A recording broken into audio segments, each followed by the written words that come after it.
En el marco del Día Mundial de la Salud, el trastorno límite de la personalidad, o más conocido como TLP por sus siglas, representa actualmente un problema dentro de la sociedad peruana. Cambios repentinos de humor y en la conducta son los principales efectos de esta enfermedad. Para conocer más sobre este trastorno y cómo afecta a los jóvenes, conversamos con Giovanna Galarza, psicóloga del Instituto Nacional de Enfermedades Neoplásicas. Buenos días, el día de hoy estamos en el Instituto Nacional de Enfermedades Neoplásicas junto a la psicóloga Giovanna Galarza, quien el día de hoy nos responderá algunas preguntas sobre el trastorno límite de personalidad o TLP. Para empezar, ¿qué es el trastorno límite de personalidad? Bueno, el TLP, más conocido con las siglas, es el trastorno límite de personalidad que consiste justamente en el trastorno que la persona va a tener ciertas alteraciones de inestabilidad dentro del grupo o características propias de su personalidad. Esto quiere decir que la inestabilidad emocional, ¿no?, para poder regular, ¿no?, una toma de decisiones, un accionar va a estar inestable. Es uno de los trastornos de mayor riesgo dentro de la población, ya sea de varones o de mujeres en sí, ¿no? Según una publicación de la Oficina para la Salud de la Mujer, este dice que las mujeres son más propensas a sufrir de TLP. Como profesional, ¿a qué cree usted que se debe esta diferencia en relación a la población masculina? Claro que sí. Los estudios, las evidencias científicas refieren de que un promedio entre un 75% la población pues está más en riesgo que se presente en mujeres. ¿Por qué? Por las características a veces de inestabilidad que son propias a veces con rasgos neuróticos en sí, ¿no? Más que en varones, ¿no? Los cambios hormonales también propios que pueda presentar hacen de que las mujeres se vuelvan pues más sensibles, más vulnerables a estos cambios, ¿no? Es muy también común ver que las evidencias nos refieran de que se presenta este tipo de trastornos en etapas mucho de la juventud. Entonces es el adulto joven, ¿no?, entre los 20 a 25 años, donde está más propenso a presentar estas características. Esto no quiere decir, lógicamente, que pueda presentar en etapas de la vida como la adolescencia o los inicios también de la niñez, que es la base, es el núcleo principal del desarrollo de todo ser humano. El TLP o trastorno límite de personalidad, ¿cree usted que se genera por actitudes o ambientes cercanos a la persona o que quizás es solamente una enfermedad biológica?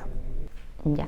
Mira, hay varias teorías en sí. Hay la teoría dentro de la biología que refiere pues a un tema de falta de neurotransmisores cerebrales, donde hay un control del hipotálamo, de la parte frontal del cerebro, donde está justamente el control de los impulsos, ¿no? Hay también unas grandes teorías psicosociales donde refiere a que está basado pues en modelos de aprendizaje primario.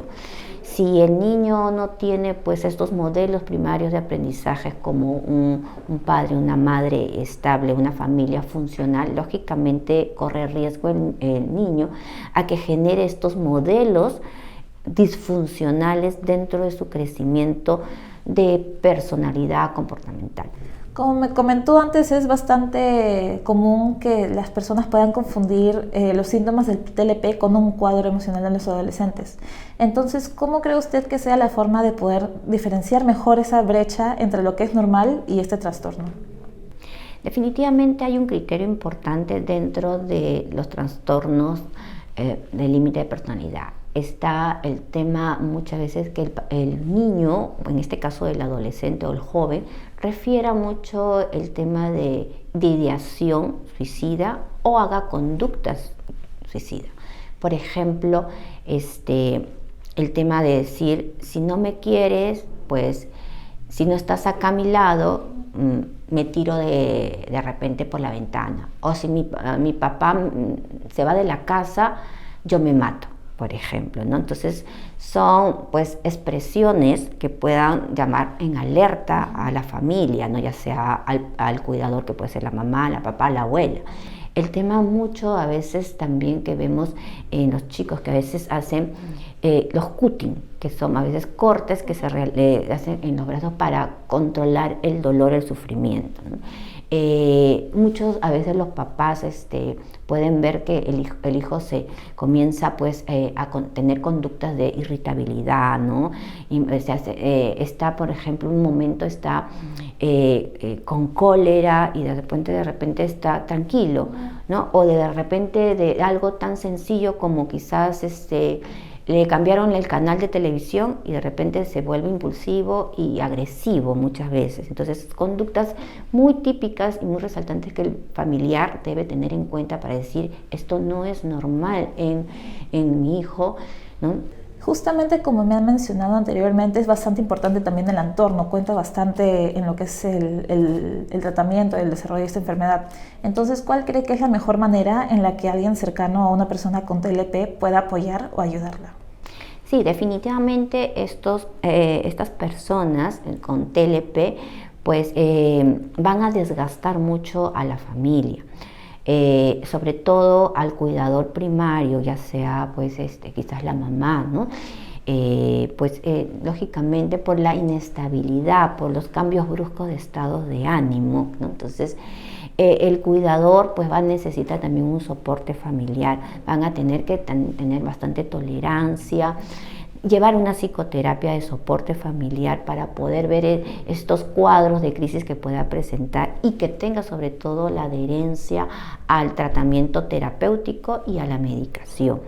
Es importante que la familia pues también maneje pues una funcionabilidad adecuada, ¿no? Que ya sean los padres, ya sean de repente la pareja también pueda tener esa paciencia y perseverancia para poder entenderlo, ¿no? Porque muchas veces la falta de tolerancia pues hace que se presente crisis dentro del matrimonio, ¿no? Y a veces estas rupturas que lo que más puede afectar es que ahondar la enfermedad y entrar en cuadros depresivos, y estos cuadros depresivos pueden generar en el paciente de nuevo una recaída a presentar estos cuadros de riesgo de intento de suicidio, ¿no? Consideramos nosotros que muchos de estos pacientes, aunque el suicidio en sí es más bajo que los intentos, ¿no? Las evidencias refieren que hay más o menos un promedio de entre un 70% de ideación suicida en estos pacientes. O sea, por lo tanto es muy frecuente que ellos piensen en suicidarse, pero del hecho a estar entre un 15 a un 20%, ¿no? Entonces la diferencia es grande, ¿no? Es grande, sí, pero también tenemos que tratar de hacer prevención en estos casos, ¿no?